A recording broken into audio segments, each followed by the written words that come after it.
we just wanted to talk about some meeting norms just to help everybody kind of get on the same page about the vibe and our expectations for each other for the meeting. Just a reminder to treat everybody with dignity and respect. If you don't know kind of anything part of the process, what we're discussing, need more context for something, please feel free to ask. Nobody will ever be upset if you have a question.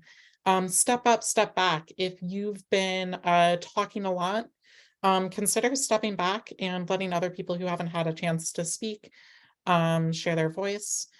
Please remember that everybody here is a volunteer. Seriously, I'm super grateful for the volunteer help that we have for this meeting. People have been putting in a lot of time and energy to try to make this run as smoothly as possible. There are going to be some issues and not everything is going to be perfect. So patience is greatly appreciated.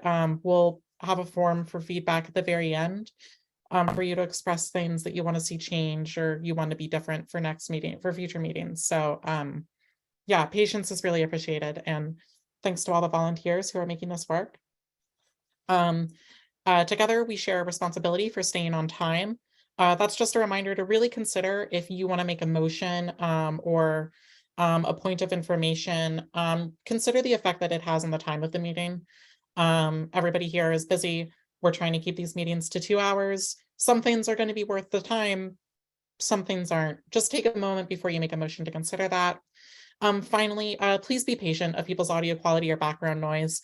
Everybody here is working with different technology qualities. Everybody here has different experience of technology. Some people are going to be taking care of very young children. It's the reality of these meetings. We really appreciate everybody here and taking the time to try to make our neighborhoods the best place they can be. So having patience for people whose audio quality might not be optimal or who's got stuff going on in the background of their videos is also appreciated. All right. Robert's rules. The meetings of the 46 operate off of a system of parliamentary rules called Robert's rules. You don't need to know the details to participate. If you want to contribute, raise your hand. I am going to go over how to raise your hand in a minute, and we will help you form any requests you have into a motion. They're complex, but really everything can be broken down into simple elements. We move to approve, amend, or postpone the resolution. Again, we will try to help if you're looking for something to get done. You have a right to participate as a full member of our meetings. If you need us to slow down for any reason or explain what's happening, please feel free to raise your hand. You might be a parliamentary rock star. You might know everything there is to know about Robert's rules, but just like the time consideration, please consider the impact that any motions that you make, especially if they're really complicated, will have on the meeting and on the group. Just some awareness that there are going to be a lot of us and a lot of people's time is on the table here. All right, we can go to the next slide. Yeah, so to speak, please raise your hand and wait for the chair to call on you. We'll do our best to address hands in the order in which they're raised, trying our best to accommodate both the in-person people and the people over Zoom. If you're in person, raise your hand physically.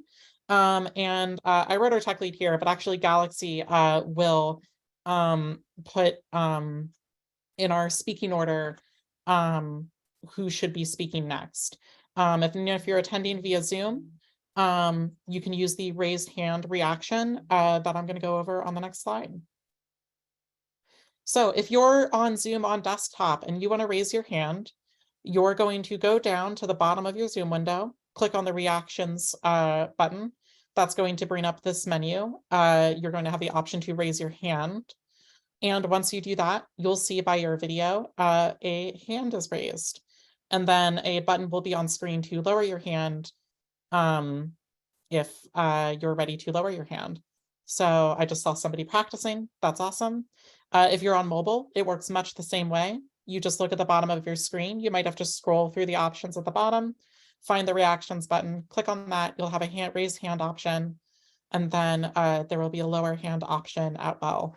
Love the practicing. Thank you so much for working on that. And again, if you have any questions about these technical things, you can contact Drew Pollum or you can contact Margaret Shield. Also, I'm around if you have questions for me as well. Thank you, everybody. You can go to the next slide, Melissa.